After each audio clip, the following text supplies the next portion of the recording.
a shoe with proper support. This shoe should provide ankle protection, shock absorption, and cushioning for your feet. The sole of your shoe impacts the durability, breathability, and the stiffness of your shoe. Choose a shoe that has a lot of traction on the sole. Some hikes can be slippery. Your shoes must be the right size for you. This will prevent rubbing and you'll have a more comfortable hike. Do not wear shoes that are too small. Your feet will expand during the trek.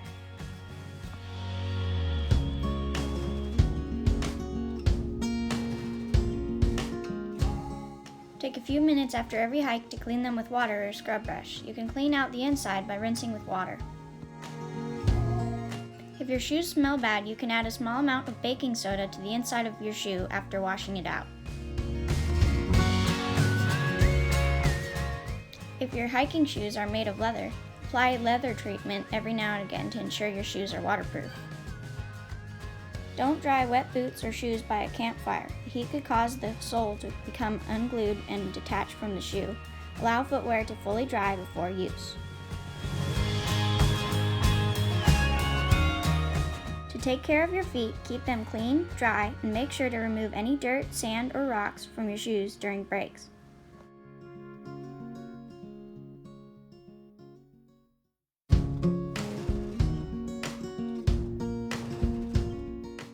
Hike quietly. Excessive noise can ruin the hikes of those around you. Yield correctly. The group with the least amount of people has the right of way. You can pass people on the left side of the trail. Be friendly and greet people on the trail. Avoid going off the trail or damaging off-trail areas and apply the leave no trace principle.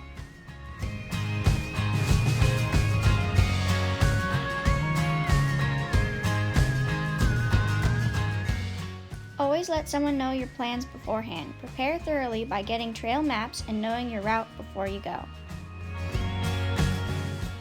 Drink lots of water, pack as light as possible, and never hike alone.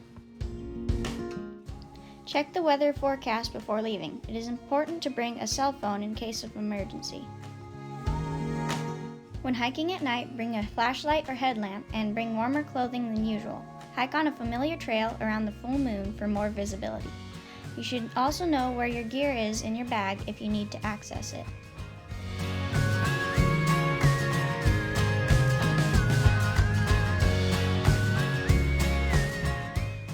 Dangerous terrain. Identify potentially dangerous areas on your hike, such as cliffs, rock slides, and other potential hazards. Be careful in these areas. Difficulty navigating. Bring a compass and a map on your trek in order to follow the correct trail and not get lost. If you do get lost, don't panic. It is important to keep a clear head. Stay put. Staying put gives you the best chance of being found. Create a shelter. Shelter yourself from the weather and calmly assess the situation. Unexpected conditions. Sometimes weather can be unpredictable. It is a good idea to bring a rain jacket on your hike and check the weather before your trek. Animal or insect bites. To prevent injuries from wild animals or insects, spray bug repellent before you go and stay away from wild animals. Insect allergies. If someone on the hike has a known allergy to an insect, bring an EpiPen or another prescribed allergy medication in case of an allergic reaction.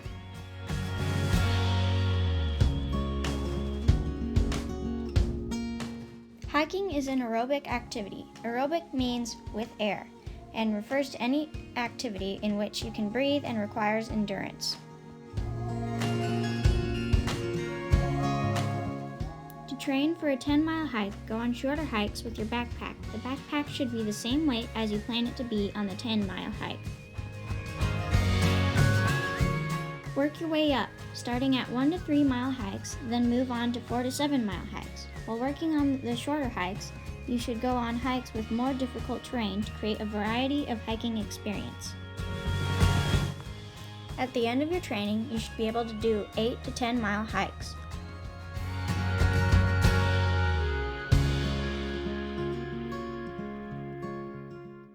Take 5 hikes on different days in this order: 1 5-mile hike, 3 10-mile hikes, 1 15-mile hike. Rules. You may stop for as many short rest periods as needed, as well as one meal for each hike, but not for an extended period. Before going on a required hike, share a written plan with your scoutmaster or designee. This plan should have a list of your equipment and clothing, a map of the route you plan to take, and a list of the items in your lunch. Finally, take a 20-mile hike. This hike has the same rules as the previous required hikes. It is the final hike you have to take.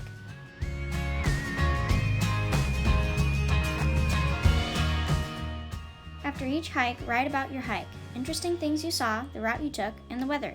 You can also write about what you have learned about the outdoors, what you learned about yourself, and what you learned about the people you're hiking with.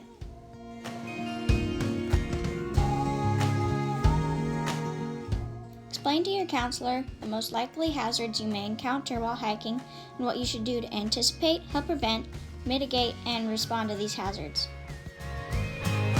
Explain and, when possible, show the points of good hiking practice, including proper outdoor ethics, hiking safety during the daytime and at night, courtesy to others, choice of footwear, and proper care of feet and footwear.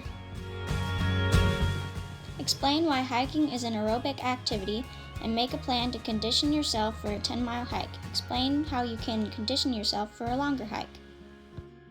Take the 5 following hikes, each on a different day and each of the continuous miles. These hikes must be taken in the following order: 1 5-mile hike, 3 10-mile hikes, and 1 15-mile hike. You may stop for as many short rest periods as needed, as well as one meal for each hike, but not for an extended period. Before going on a required hike, you should share a hike plan with your scoutmaster or a designee. This plan should include a route map, an equipment and clothing list, and a list of the items in your lunch. Take a hike of 20 continuous miles in one day following a hike plan you have prepared. You may stop for as many short rests as needed, as well as one meal, but not for an extended period. After each of the required hikes, write a short reflection of your experience. Give dates and descriptions of the routes covered, the weather, and any interesting things you saw. In your reflection, you may include things you have learned about yourself, about the outdoors, and other people on your hike. Share this with your merit badge counselor.